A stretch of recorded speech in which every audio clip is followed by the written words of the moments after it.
শহীদ মোহাম্মদ ইউসুফ ওরফে ইউসুফ সানোয়ার, পিতা মৃত মোহাম্মদ শহীদ মিয়া, মাতা মরিয়ম বেগম। কুমিল্লার লাকসাম উপজেলার সাতঘর গ্রামে 1984 সালের 1 ফেব্রুয়ারি জন্মগ্রহণ করেন শহীদ ইউসুফ। তার পরিবারে রয়েছেন মা, স্ত্রী ও 7 বছরের একটি কন্যা সন্তান। পুরান ঢাকার কলতাবাজারে টিসিবির পণ্য বিক্রি করতেন শহীদ ইউসুফ। 2024 সালের 20 জুলাই দেশব্যাপী কারফিউ জারির প্রথম দিন ছোট ভাই খোকনকে ডাক্তার দেখিয়ে ফেরার পথে শনির আক্রায় গুলিবিদ্ধ হন তিনি। এরপর ঢাকা মেডিকেল কলেজ হাসপাতালে নেওয়া হলে চিকিৎসক তাকে মৃত ঘোষণা করেন।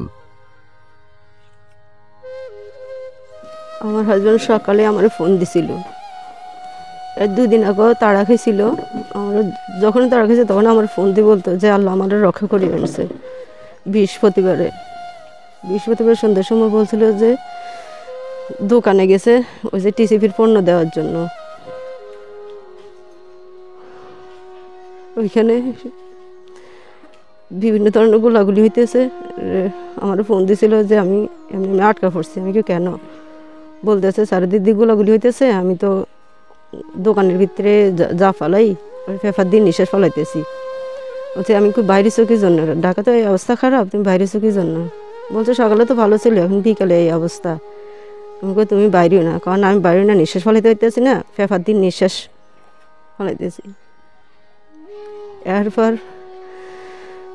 5টা কিংবা 6টার দিকে আমার আবার ফোন দিয়েছে। ফোন দিয়ে বলতেছে আল্লাহ আমারে রক্ষা করে বাইর করছে। কীভাবে পারিছি জানো? দোনো হাত উপরের দিকে দিই সিলিন্ডার করে তারপরে আমি পুলিশের কাছ থেকে বাইরে আসছি। আর বাইরে না যাক না, আমি আর বাইরে তার না। রাত্রে আমার সাথে অনেকক্ষণ কথা বলছে, আমার মেয়ের সাথে কথা বলছে। কথা বলার পরে শুক্রবারে বাসায় ছিল। দুপুরে আবার নামাজ পড়তে গেছে, ওইখানেও তাড়া খাইছে। তাড়া খাই পড়ি হাঁটুর মধ্যে নাকি ব্যথা পাইছে। ব্যথা পাই পরে আমি কইব তুমি বাইরেছো কি জন্যে?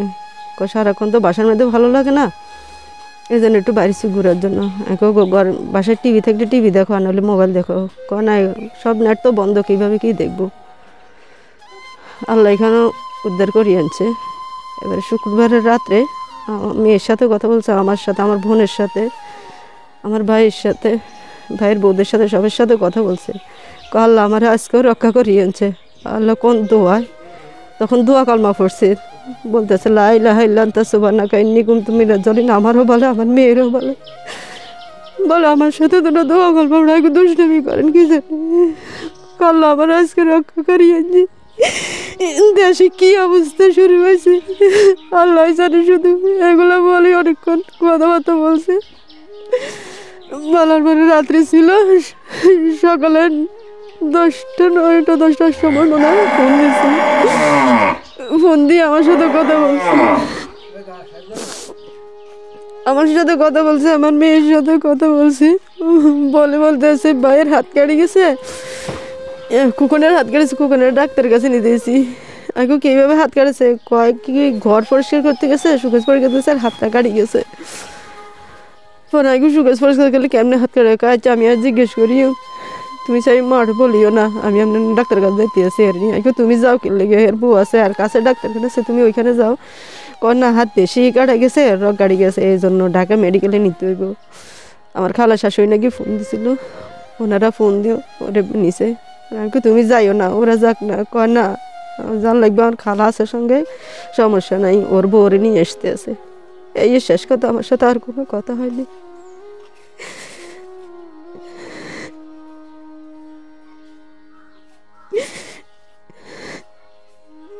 এই স্মৃতিগুলো জীবনে কখনো ভুলার মতো না। আমার এরকম স্বামী ছিল, খুব ভালো মনের একটা লোক ছিল, কখনো তো কারো কোনো ক্ষতি করে নাই। ও কোনো বেজালের মধ্যে যেতে চাইতো না, ও খুব সরল মানুষ ছিল। আজ আমার এই মেয়ের কি বুঝতে, আমার মেয়ের কে কি করবো? আমার এখন আমার মেয়ে নিয়ে সবচেয়ে বড় চিন্তা, ওরে নিয়ে আমি কি করবো? আর ওদের কোনো তেমন কোনো ইয়ে নাই যে ওরে নিয়ে আমি এখানে থাকতে পারবো। আর যার স্বামী চলে যায় সে বোঝে কত কষ্ট, তার সন্তানের কত কষ্ট। আল্লাহ কেন আমাদেরকে এরকম করলো?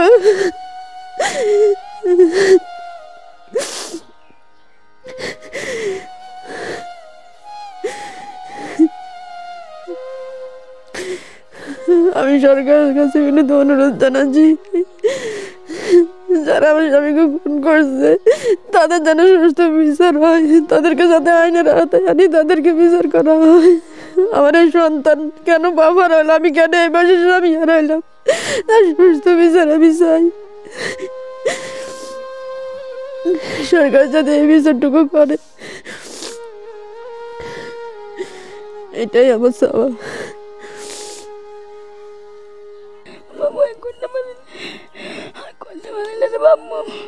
আর বড় উত্তরে লেগেছে হল গাইয়ে, বড় হল গাইয়ে লেগেছে, মায় করতে পারে না রে বাবু। বাবু আমি তোর কথা বললে আর হাও কথা, আমি মরে যাই আর করছে আর এলাতো না বাবুরে। আর বড় হল গাইয়ে লেগেছে রে বাবু, আর বড় হল গাইয়ে লেগেছে করে বাবু। আমি কী করিম, কী করিম, আয় করতে পারি না, আর কিছু করতে পারি না। আর তোর কথা আর কিছু করতে পারি না রে বাবু।